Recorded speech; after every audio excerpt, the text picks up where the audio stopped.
Hola, ¿cómo están?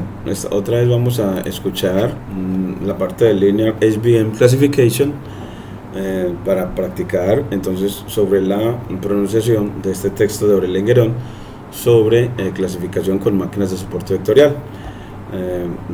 The fundamental idea behind SVM is best explained with some picture.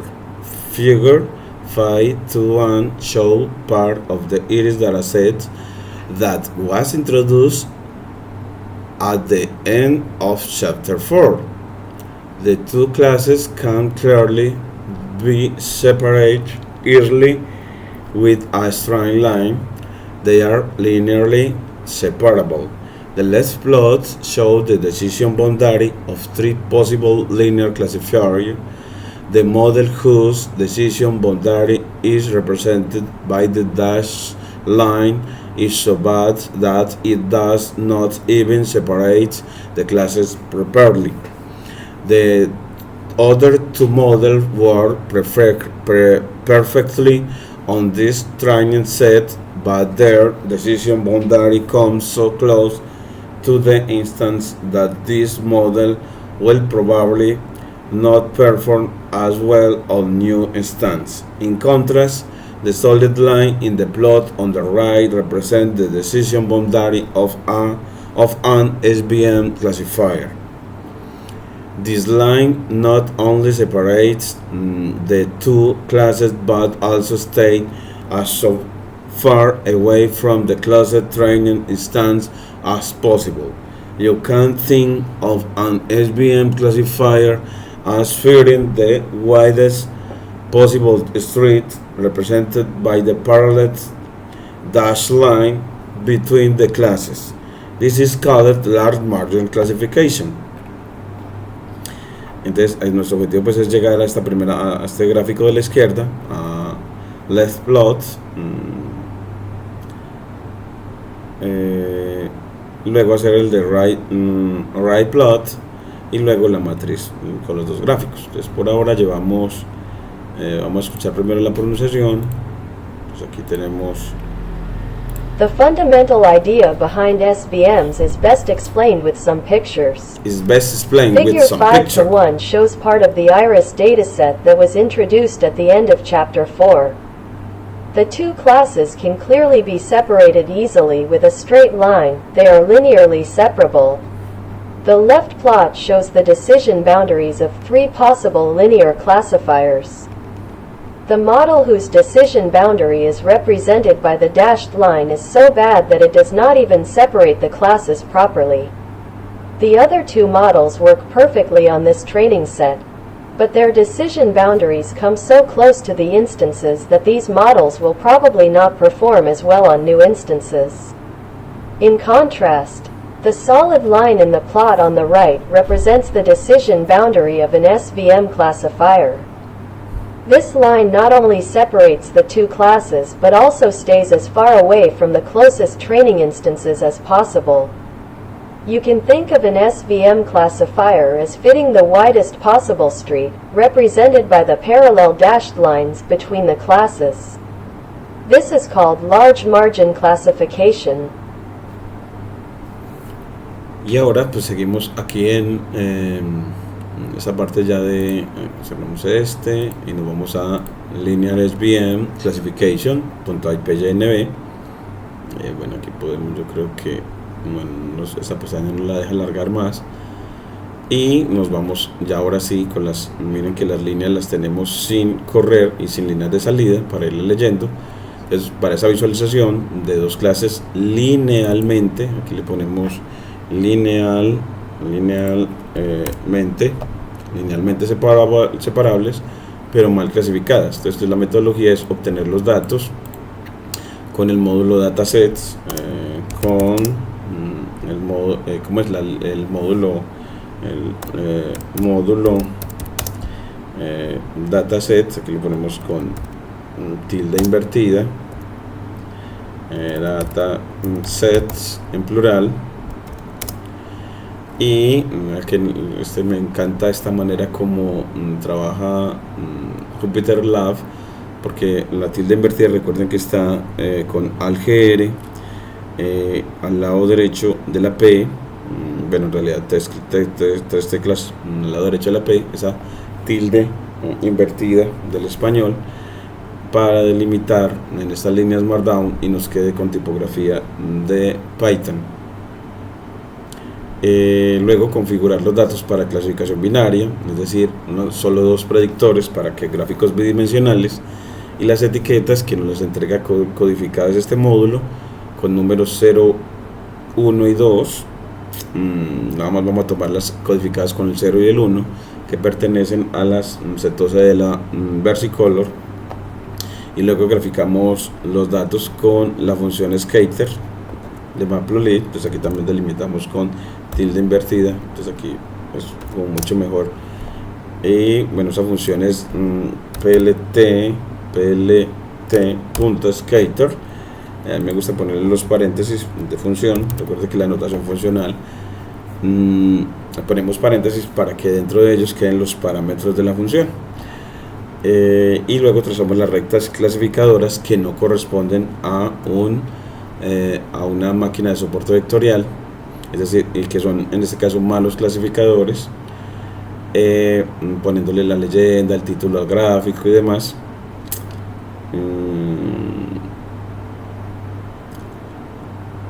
Entonces démosle mano a la obra esta metodología. Entonces aquí importamos el módulo datasets. Entonces de escalar, entonces importamos el módulo datasets de escalar, lo importamos y luego creamos la variable iris a través de la función loadIris. Entonces en realidad importamos los datos con la función loadIris. Importamos los datos utilizando la función loadIris. Load-iris es una función, entonces le ponemos paréntesis y aquí le damos control enter y él nos corre la línea y se queda en ella.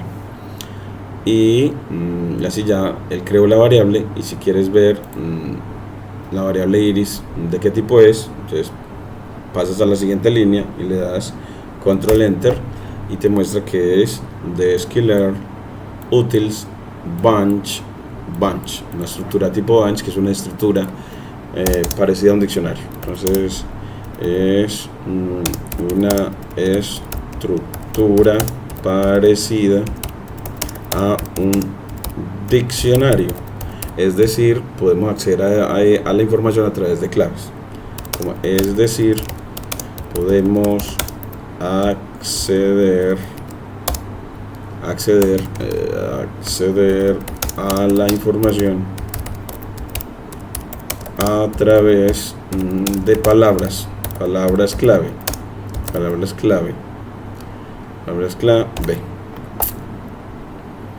Esto lo podemos poner en la nueva línea, y cuando queda muy larga aquí le podemos poner otra, aquí le ponemos numeral para que no vaya a generar scroll, que no me gustan las líneas de código que no se tiene que desplazar horizontalmente a través de ella, para facilitar la lectura. Listo, entonces ya con eso tenemos la estructura tipo bunch. Luego, si son palabras clave, entonces a través del método keys obtener las claves. Entonces obtener las claves o llaves para acceder a los datos a través del método keys. Entonces le ponemos punto keys en plural y paréntesis. Entonces es una función.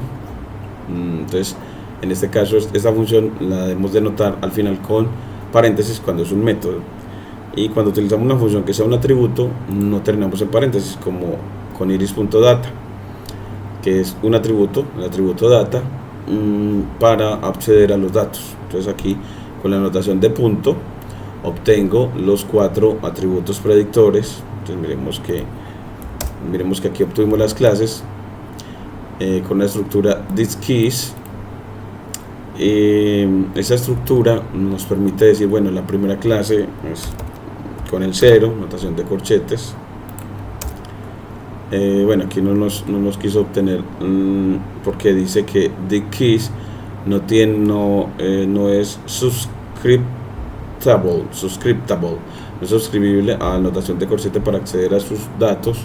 Entonces podemos, bueno, pues para acceder a esos datos por aparte de a uno, que los vemos todos juntos, the keys, pues bueno, puedes, si quieres volver una lista de Python, lo puedes volver con la función list. Aquí lo cierras en paréntesis y aquí ya la vemos como una lista de Python. Las claves, data, target, frame, target name, describe, future name, y file name y data module.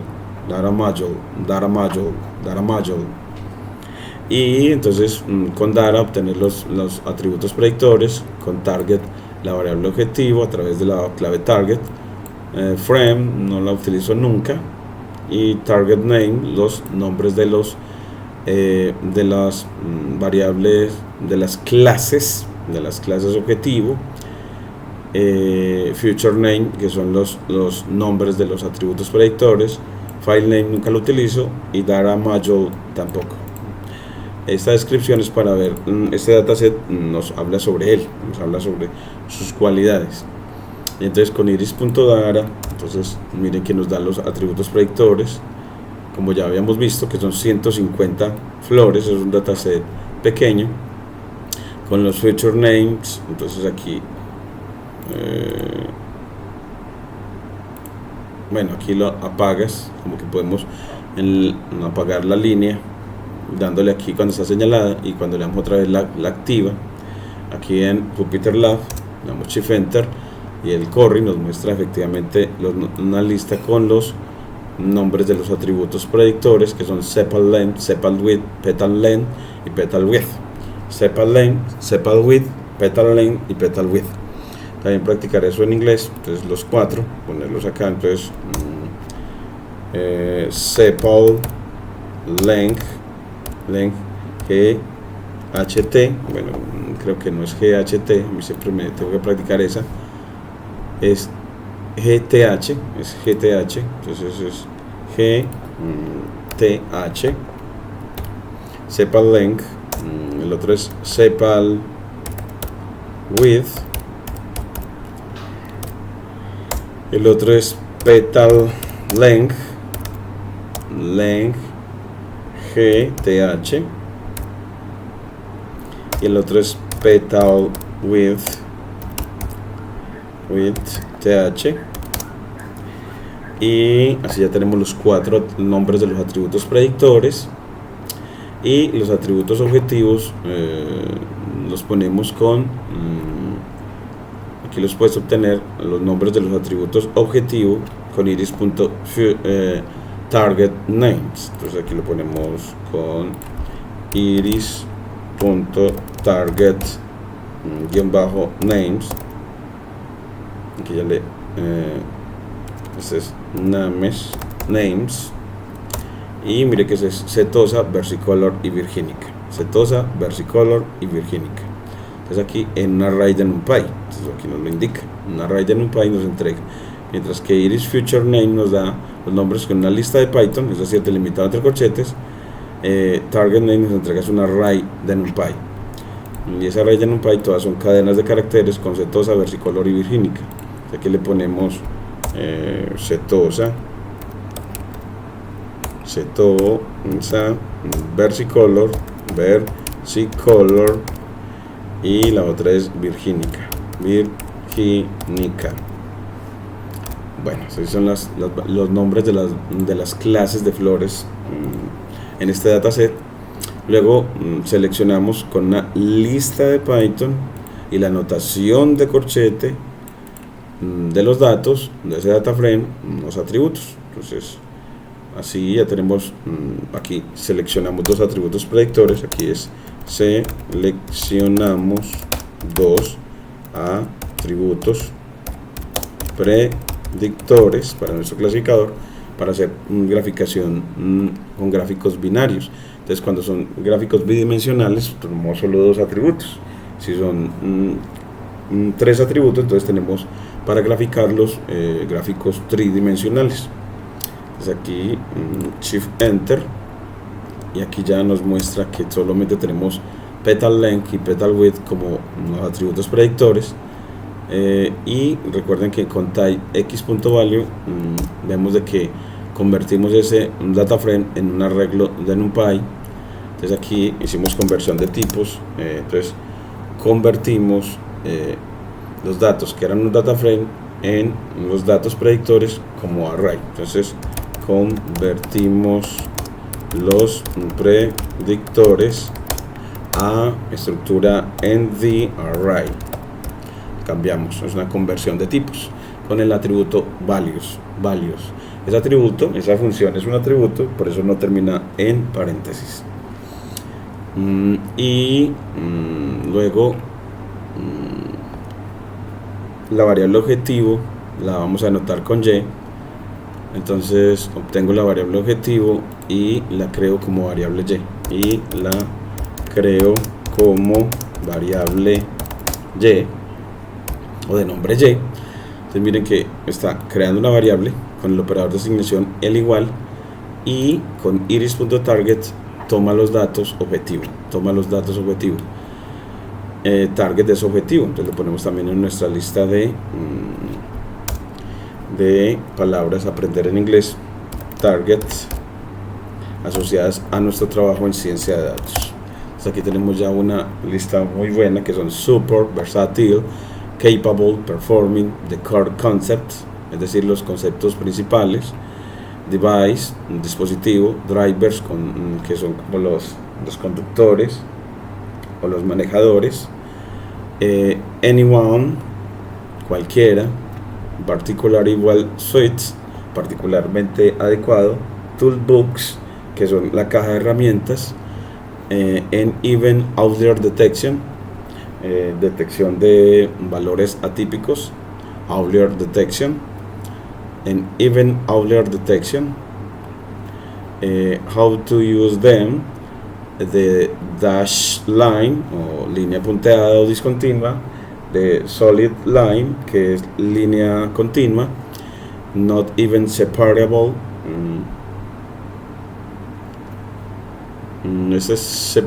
bueno, not even este tenemos que practicar mucho, not even separable, creo que es separate, vamos a ponerlo aquí, not even, control V, not even separable, not even separate, not even separate, not even separate, ni siquiera separado. Entonces not even separate, para cuando el clasificador no separa bien a las clases, not even separate, not even separate, no even separate, no even separate.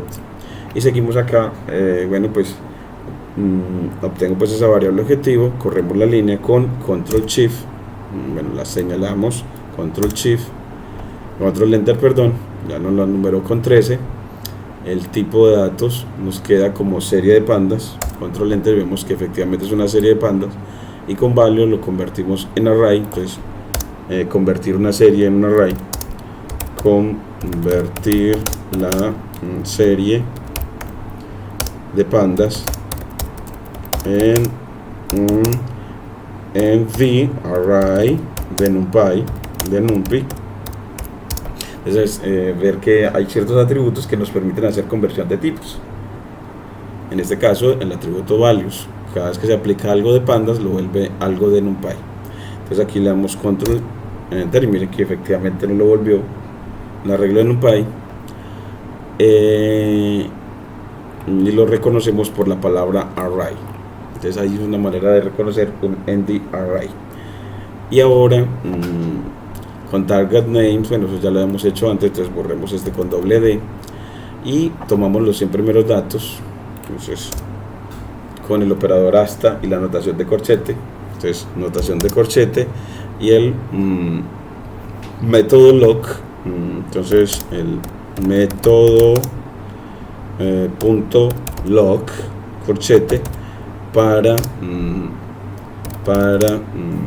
seleccionar instancias del data frame, para seleccionar filas filas de un data frame,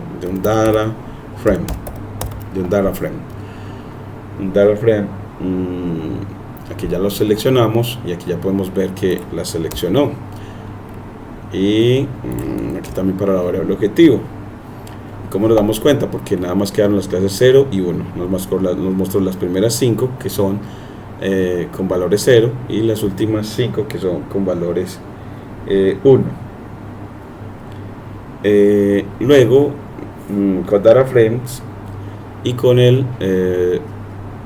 con la función c- de NumPy concatenamos arreglos de NumPy y con columns, un parámetro columns asociado a data frame, le damos los nombres a los atributos que queremos, longitud, ancho y tipo, y miren que así el data frames me queda solamente los datos para la clasificación, los dos atributos predictores y luego la variable objetivo, 3 columnas indexadas desde el 0 hasta el 99, 100 filas, 3 columnas, y luego graficamos. Recuerden que a mí me gusta ponerle primero, bueno, pues me gusta cuando vas a graficar que creas el lienzo, entonces con plt.figure creas el lienzo, y a través de cuando creas el lienzo le puedes dar el tamaño que quieres. Aquí lo vamos a dejar por defecto y luego le das el título al gráfico, entonces control X, entonces después de crear el lienzo le das título, después de los títulos le das nombres a los ejes, control X, le das nombres a los ejes horizontal y vertical, luego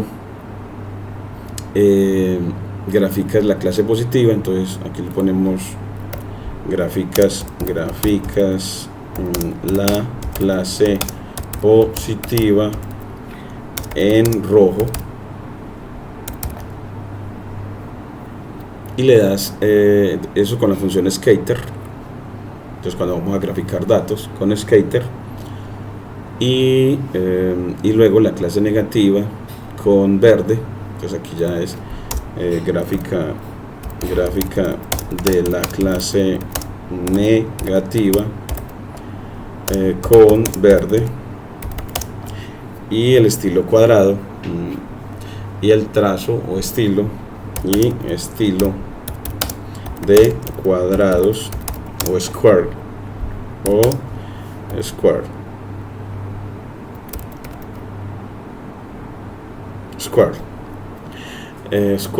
aquí también lo vamos a poner en nuestra lista de palabras, nuestro diccionario, ese estilo square o de cuadrado, square, aquí lo vamos a revisar, square, cuadrado, square, not even separate square, y aquí siguiendo en Jupyter Lab, bueno, le damos la leyenda con lo 4 para que o puedes utilizar la palabra lower right para que no quede en la parte inferior derecha, lower right inferior derecha. Miren que cuando lo corremos con control enter nos grafica efectivamente las dos clases, todo muy bonito, y podemos ponerle la cuadrícula con plt.grid, la cuadrícula o red, y miren cómo queda de bonito para poder que se pueda leer que efectivamente la clase positiva se mueve entre 1 y 2 centímetros en cuanto a la longitud de pétalo y entre 0 y 0.6 centímetros para el ancho del pétalo, mientras que la clase negativa se mueve entre 3 y 5 centímetros aproximadamente para la longitud de pétalo y entre 1 y 1.8 centímetros para el ancho de pétalo de esas flores de iris. Así se leen muy bien los datos. Y luego ahora sí grafiquemos el mal clasificador, es decir, la dashes line. Entonces una función lineal, entonces graficamos una función lineal Entonces, ¿cómo vamos a hacer para graficar esa función lineal? Pues que pase por acá. Le dices, bueno, pues dame 2 puntos en el plano. Entonces, con 2 puntos, aquí por ejemplo el punto 4.0 y que une el punto 4.0 con el punto 4.2, más o menos 4.4, coma 2.0. Entonces utiliza esos 2 puntos, vamos a ir allá. Entonces aquí después le dices, bueno, grafiquemos uno de los, el mal clasificador. Entonces grafiquemos un mal clasificador para después mostrar un buen clasificador, pero no tan bueno, o sea, no tan buen poder de generalización. Entonces, un mal clasificador, bueno, pues para hacer eso, usted es una función lineal, entonces pones un dominio de la función lineal, de la línea o digámosle de la línea punteada. Ese dominio, pues como es una línea recta, nada más le requiere 2 puntos y luego el rango de ella. Entonces aquí le pones rango de esa línea punteada, dash line, y bueno, pues como quieres es los puntos, mira aquí, entonces que pase por acá, entonces de 4.0 que une el punto 4,0, le pones coma para el siguiente, coma 0, o sea que los puse ese punto, su ordenada en la primera lista, perdón, su abscisa en la primera lista y su ordenada en la segunda. Y luego con el punto 4.2, 4.2, coma 2.0, como hemos visto allá. Entonces ahora sí le decimos con plt.plot, que es para trazar gráficos de línea, y con un estilo dasheds. Entonces el tercer parámetro es el color. Bueno, pues el color va a ser purple, entonces con P, y el estilo va a ser línea discontinua y cierras con comillas simples, y luego le dices que grafique dominio contra rango, control C, y le pones dominio, coma, contra rango. Entonces aquí control C, control V. Entonces el primer parámetro son la lista de abscisas, el segundo parámetro es la lista de ordenadas, y el tercer parámetro de la función plot es el color y estilo. Y luego ya graficamos. Miren que nos graficó ese mal clasificador, miren ese gran mal clasificador que no separa bien a los rojos de los azules. Entonces aquí ya tenemos un mal clasificador. Entonces aquí y le ponemos también leyenda, entonces ponemos este es un mal clasificador, entonces label, y le ponemos este es un mal clasificador, bueno, pues mal clasificador.